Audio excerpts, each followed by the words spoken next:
Chosen one, pause for a moment and simply be here. Let everything around you quiet itself, even if only for the length of a breath.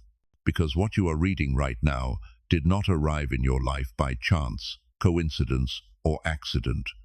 This moment was scheduled for you. Before your thoughts began forming this morning, before you opened your eyes, before the weight of life returned to your shoulders, heaven had already arranged this encounter. You didn't find this message. This message found you. There are moments in life where we wander, and then there are moments where we are guided. This is guidance. This is alignment. This is the divine reaching into the ordinary and whispering, "Look again, I am here." You have been sensing something shifting inside you. A pull, a quiet stirring beneath your ribs, a feeling you couldn't fully describe, but you could not ignore. It didn't feel like worry. It didn't feel like imagination. It felt like recognition, like your spirit already knew something your mind had not yet caught up to. That is because heaven has been preparing you for something, not louder, not busier, deeper. For a long time, it has felt like you were walking through life on your own, carrying your questions, your battles, your prayers silently. But heaven has been closer to you in these past months than at any point in your life. The silence was not absence. The delay was not denial. The waiting was not punishment. It was timing. You are stepping into a chapter that was written long before you were born. And this moment, right now, is the opening door. You didn't arrive late. You didn't miss your chance. You are right on time. Chosen one, there is something you need to acknowledge within yourself. Something you rarely say out loud. You are tired. Not just the kind of tired that sleep fixes, but the kind of tired that sits in the bones, that settles behind the eyes, that follows you even into silence. Because you have been the strong one for so long. You are the one people call when they are breaking, the one who holds everyone else together, the one who figures it out, the one who absorbs the pressure. And because you carry it well, they think you don't feel the weight. You became the one who comforts others, even when you are the one who needs comforting. You became the one who makes space for others, even when no one is making space for you. You have been the safe place, the anchor, the steady hand, and somewhere along the way, your own needs became whispers you learned to silence. You didn't choose this role, it was placed on you. People saw your strength and stopped looking for your pain. They saw your resilience and stopped asking if you were okay. They saw your stamina and forgot your humanity. And the hardest part is that you've learned to keep going anyway. You've learned to swallow the exhaustion. You've learned to smile through the heaviness. You've learned to say, "I'm fine," while your soul quietly breaks for rest. But hear this, heaven sees you. Heaven saw the nights you held yourself together. Heaven saw the moments you cried silently so no one would worry. Heaven saw the strength you used just to make it through a day others thought was easy. You haven't been overlooked. You haven't been unseen. You haven't been carrying this unnoticed. You were trusted with the weight because your heart is rare, not because you are unbreakable, not because you never struggle, but because inside you is a depth of love, loyalty, and faith that the world does not often see. And now finally heaven is preparing to pour back into you. The one who has carried many will now be carried. The one who has strengthened others will now be strengthened. The strong one is about to be held. Chosen one, the world has taught you to believe that a breadwinner is simply the person who brings home money, pays the bills, or keeps the lights on. But heaven sees something far greater when it looks at you. Heaven does not define a breadwinner by income, titles, or material success. Heaven defines a breadwinner as a preserver of life, a carrier of provision that goes beyond the visible. You are not just keeping your family alive physically. You are keeping your lineage alive spiritually. You are the one who prays when others forget to pray. You are the one who stands when others collapse. You are the one who sees danger coming and shields the people you love. This is not because you asked for it. It is because heaven trusted you with it. Your presence in your family is not accidental. You were placed there strategically as the one who breaks, heals, rebuilds, restores, and protects what others took for granted. You are the one who stepped into cycles that existed long before you were born and said, "It stops with me." That is the breadwinner anointing. You carry wisdom that others rely on. You carry strength that others draw from. You carry faith that others feel, even when they do not understand it. When everything around you seemed fragile, unstable, chaotic, you became the stability. When others panicked, you looked for solutions. When the environment felt spiritually empty, you became the well. You have been feeding people who do not even know they have been eating from your spirit. Your words have held others together. Your encouragement has kept others alive. Your presence has calmed storms you never told anyone you were facing too. This is not just responsibility, this is calling, because the bread you carry is not just bread for today. It is provision for future generations. You are not only sustaining your present, you are securing your lineages tomorrow. And heaven says, do not underestimate the weight of what you carry. Do not downplay the calling on your life. Do not forget who you are. You are a breadwinner in the language of heaven, one who preserves destiny. Chosen one. Let's speak about Joseph, because his story mirrors yours more than you realize. Joseph did not begin his journey in glory. He didn't step into purpose from a throne. He stepped into it from pain. He was chosen, yes, but being chosen did not look like favor at first. It looked like betrayal. It looked like loss. It looked like being misunderstood by the very people who were supposed to love him. His own brothers threw him into a pit. Not strangers, not enemy, family. And some of your deepest wounds came from those closest to you too. People who should have protected you became the ones who hurt you. People who should have supported you became the ones who doubted you. People who should have celebrated you became the ones who envied your light. But listen, their rejection was not the end of the story. It was the beginning of your training. Joseph didn't go straight from the pit to the palace. He went from the pit to slavery, from slavery to false accusation, from false accusation to prison. At every stage, it looked like he was going backward. It looked like God wasn't there. It looked like the promise was dying, but heaven was preparing him quietly in the shadows.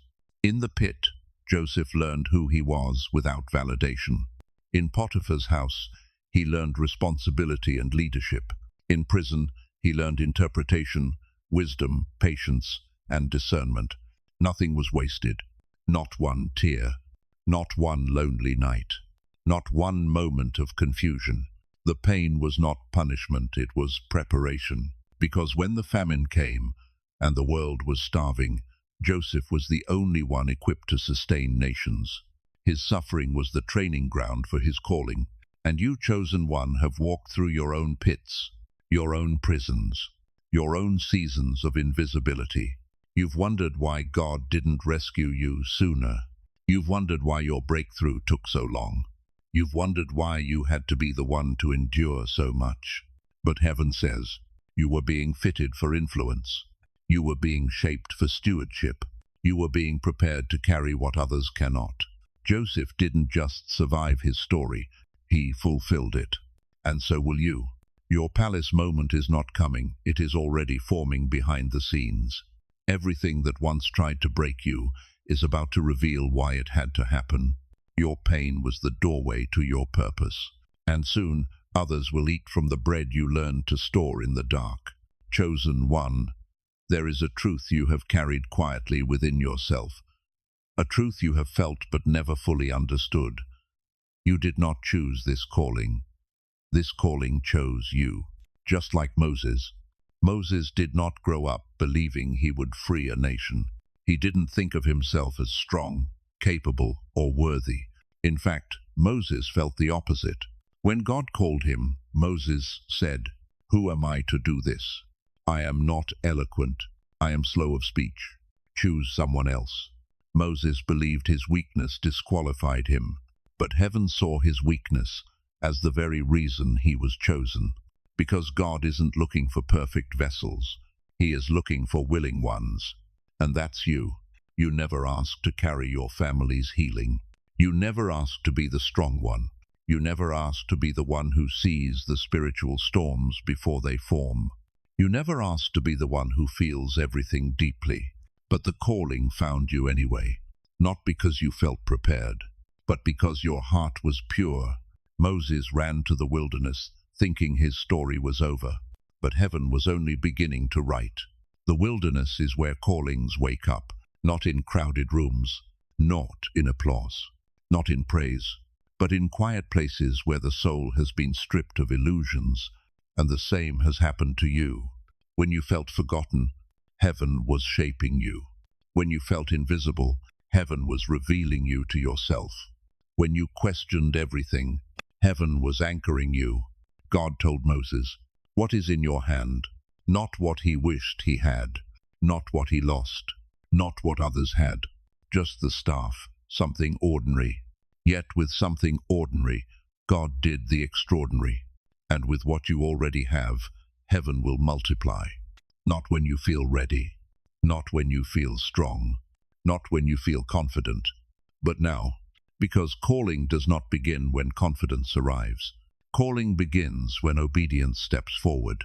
You may still feel unsure. You may still feel unqualified. You may still feel like you are not enough. But hear this clearly. Heaven does not call the prepared. Heaven prepares the called. Your burning bush moment is unfolding. Your assignment is awakening. Your purpose is stepping out of the wilderness. And you, chosen one, are ready, even if you don't feel it yet. Chosen one, there comes a point in every journey where strength runs thin, not because you are weak, but because you have been pouring and giving and carrying for so long that your soul simply reaches the edge of itself. And this is where Elijah's story meets yours. Elijah was no ordinary man of God. He had just called down fire from heaven. He had just defeated an army of false prophets. He had just witnessed one of the greatest demonstrations of divine power recorded in Scripture. Yet not long after, he found himself in the wilderness, drained to the core, whispering something you have whispered too: "I have had enough." Elijah did not lose faith. He did not fail. He did not fall away. He simply reached the limit of human endurance, and instead of correcting him, heaven responded with compassion. An angel touched him and said, "Get up and eat." Then Elijah slept. Then he ate again. Then he rested again. Before God gave Elijah another word, another instruction, another assignment, heaven first restored him. Because rest is not a break from calling. Rest is part of calling. You cannot pour what you do not have. You cannot feed others while starving inside. You cannot carry everyone if you never allow yourself to be carried. The world may glorify exhaustion, but heaven does not. Heaven honors renewal. Heaven blesses stillness. Heaven whispers in quiet rooms and gentle breaths, not frantic movement. You have been running on spiritual fumes. Your heart has been pushing while your spirit has been quietly whispering, "Slow down. Breathe. Let yourself be restored." And heaven is confirming that whisper now. Your rest is not laziness. Your rest is not weakness. Your rest is obedience. Resting is how you remember you were never meant to do this alone. Resting is how you return to your source. Resting is how strength is reborn from within. Elijah's journey continued after the rest. His assignment was not finished. Neither is yours, but you cannot continue from empty. You continue from restored. Chosen one, lay the weight down for a moment. Sit. Breathe. Receive. Heaven is refilling you. Chosen one, if this message spoke to your spirit, don't let it pass like any other moment. Mark it. Seal it. Declare it. Comment. I am stepping into my assignment. This is not just engagement, it is agreement in the spiritual realm. It is your yes to heaven, your signature on the calling already written over your life. Chosen one, let's speak of Ruth because her story mirrors the quiet strength inside you. Ruth did not enter destiny through striving. She did not push her way into purpose. She did not demand recognition, opportunities, or elevation. Ruth walked into destiny through loyalty. When everything around her broke, when life shifted violently, when her future became uncertain, she could have chosen the easy road, the familiar path, the comfortable escape. But she didn't. Instead, she stayed. She stayed when others walked away. She stayed when it no longer made sense. She stayed even when she had nothing left to gain. Not because she was weak, but because her loyalty was a reflection of her character. And heaven takes notice of loyalty. Ruth didn't chase blessing. Blessing found her. She didn't search for doors. Doors opened to her. She didn't try to prove herself. Her heart spoke for her. She entered the fields to gather leftover grain, not to be seen, not to be admired, not to be rewarded, simply to survive. Yet, it was in those ordinary fields, in the quiet acts of faithfulness, that destiny recognized her. Boaz didn't notice Ruth because of beauty or performance. He noticed her because of how she loved, how she remained, how she endured. Your breakthrough is going to happen the same way. Not through force, not through exhaustion, not through trying to control every outcome. Your breakthrough will meet you in the place where your spirit remained faithful when others gave up. Because loyalty is a language heaven honors. When you chose to love when it hurt, when you forgave, when you were wounded, when you stayed kind in the face of cruelty, when you held on to faith, when life didn't make sense. Heaven recorded every moment. Like Ruth, you think you've just been surviving, gathering just enough to make it through. You think you've been overlooked, unseen, unnoticed. But you are standing in the very field where your destiny is about to reveal itself. You're not waiting for breakthrough. Breakthrough is already walking toward you. And like Ruth, what you walked into to survive is the place where you will be chosen to inherit. Chosen one.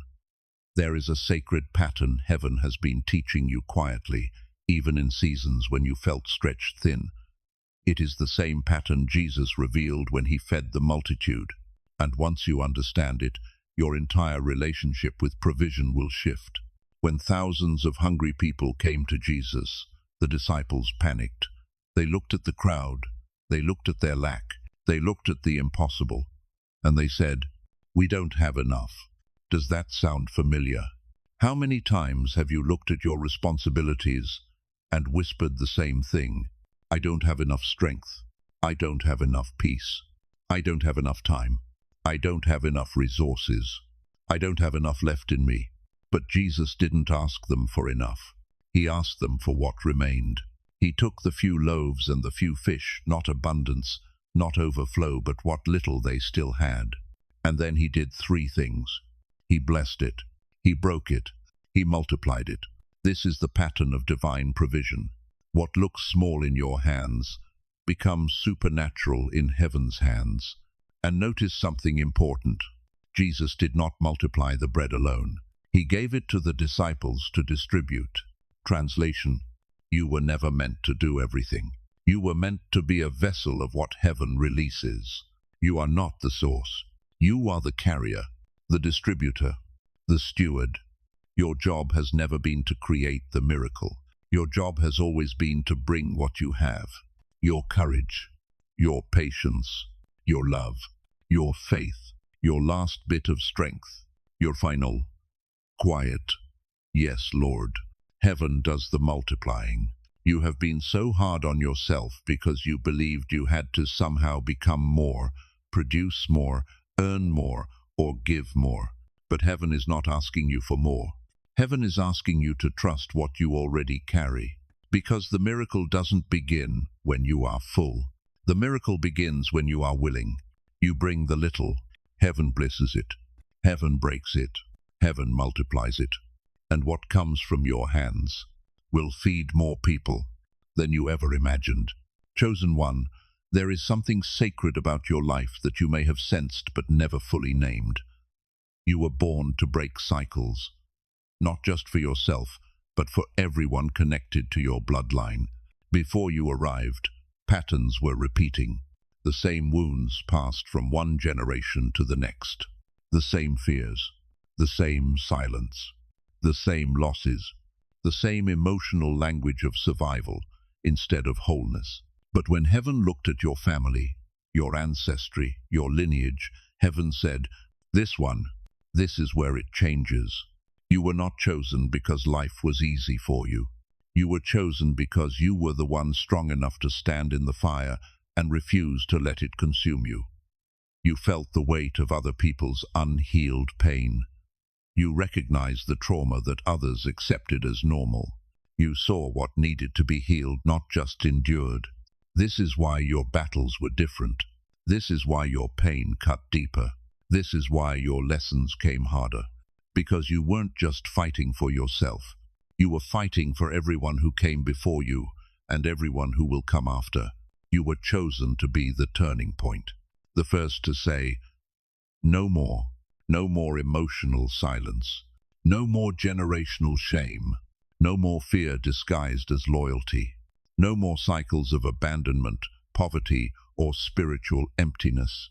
You are the one who learns, heals, transforms, rebuilds, restores, and teaches. You are the one who carries wisdom your ancestors prayed someone would gain. You are the answer to someone else's prayer. And your future children, whether biological, spiritual, or communal, will not have to recover from what you survived. They will inherit the peace you fought for, the clarity you bled for, the strength you had to build from nothing. This is your assignment, not to be perfect, not to be unbreakable, simply to refuse to repeat what you were born to end. You are the generational shift, the lineage restorer, the one heaven trusted to rewrite the story. Chosen one, there is a shift taking place around you, not loud, not dramatic, but unmistakable. The season of being unseen, overlooked, and undervalued is nearing its end. You have spent years building in silence, healing in private, maturing behind closed doors. Now, heaven is preparing to lift your voice, your presence, your influence. This is not about fame. This is not about attention. This is about assignment. For a long time, your gifts have been wrapped. Your wisdom has been hidden. Your strength has been invisible to all but heaven. Even when you tried to explain who you were or what you carried, people couldn't understand it. Not because you were unclear, but because they were not yet ready to perceive you. But perception is changing. Heaven is positioning you where your voice will carry farther, where your presence will matter more, where your impact will extend beyond your immediate circle. Doors are going to open that you did not knock on. People are going to seek you who once overlooked you. Opportunities are going to find you that you didn't chase. Not because you are trying harder, but because your season is shifting. This is the moment Joseph was called out of the prison. This is the moment David was anointed in front of the brothers who dismissed him. This is the moment Esther stepped into the palace not to be seen, but to intercede. The elevation is not a reward. It is a responsibility. You are being lifted so others can be lifted through you. Your influence is being expanded so your provision can reach farther. Your visibility is increasing because your assignment requires reach. You did not rush this season. You were prepared for it. And now, heaven says, stand tall, step forward, do not shrink, do not hide. You are not entering the spotlight. You are stepping into your place. Chosen one. As your influence rises and your assignment expands, there is something heaven needs you to understand. Your strength is a resource, not an endless well. Your peace is part of your provision. Your energy is part of your calling. And what you do with them matters. For a long time, you have given without measure. You have poured without limits. You have carried without question. You thought love meant saying yes. You thought loyalty meant enduring anything. You thought compassion meant self-forgetting. But heaven is revealing a higher truth. Stewardship is not only about what you give. Stewardship is about what you protect. You cannot help everyone. Not every voice deserves access to your heart. Not every emergency is yours to respond to. Not every battle is yours to fight. Some situations you are meant to pray for, not participate in. Some people you are meant to love from afar, not carry on your back.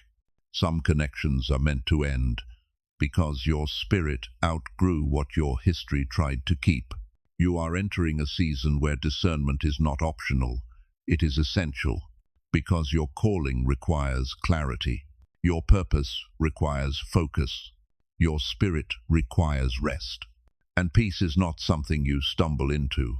Peace is something you choose and protect. You will feel the shift. Less explaining, less proving, less trying to be understood. More silence, more alignment, more intentional presence. Your boundaries will not be walls of avoidance. They will be gates of wisdom. You are not closing yourself off. You are guarding what is sacred. And hear this, your peace is part of your anointing. When you lose your peace, you lose your clarity. When you lose your clarity, you lose your direction. When you lose your direction, you lose your momentum. So, protect your peace the way a warrior protects their weapon, because it is. Chosen one, everything you are walking through, learning, healing, breaking, building, restoring it is not just for you.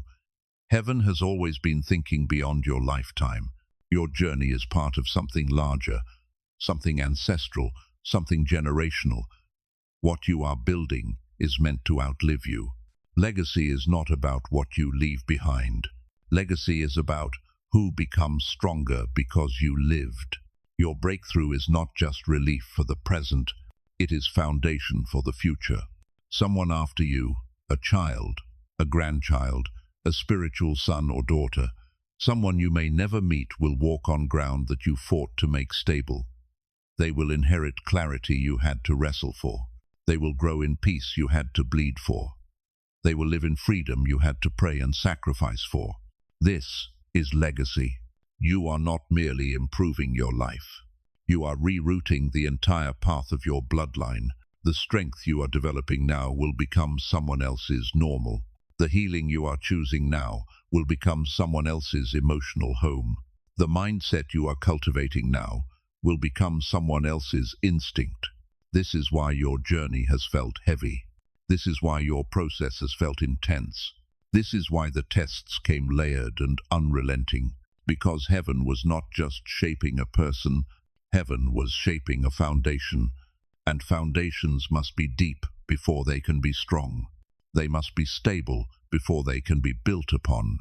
They must be tested before others can safely stand on them. Your name may not be known by the world, but your impact will be felt by generations. You are the one who turned the page. You are the one who rewrote the chapter. You are the one who built what did not exist before. Your legacy will not be measured in possessions, but in people who flourish because you refuse to break. Chosen one, this is the moment where everything you have walked through, every battle, every setback, every breakthrough, every tear begins to reveal its purpose. You did not survive all of this just to return to who you were. You survived so you could become who you were always meant to be. This is not the season of hiding. This is not the season of shrinking. This is not the season of second-guessing your anointing. This is the season of rising. You have been trained in silence. You have been shaped in struggle. You have been refined in fire. And now heaven is calling you to stand in your authority. Not authority that comes from ego, authority that comes from endurance. Not authority that demands attention, authority that has been earned through private obedience. You are not stepping into something new. You are stepping into what you have already become. Your voice carries weight now. Your presence shifts atmospheres now. Your spirit has grown too large to fit the version of you that once needed permission to exist. You don't need confirmation. You don't need approval. You don't need validation. What you carry speaks for itself. The doors that are opening before you are not accidental. The opportunities forming around you are not random. The favor aligning on your behalf is not coincidence. This is heaven saying, walk forward, the way is prepared. You are stepping into leadership, even if you do not feel ready. You are stepping into influence, even if you still feel unnoticed. You are stepping into purpose, even if your hands still shake. Because courage is not the absence of fear. Courage is the decision to move anyway. So lift your head, straighten your spine, take a breath, step forward. You are not just called, you are ready. You are not just chosen, you are appointed. This is your time. Walk in your authority. If you feel led, share this message with one person who is carrying silent battles. Someone strong, someone tired, someone who needs to remember who they are.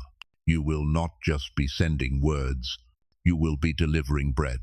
Because breadwinners feed others even in transition.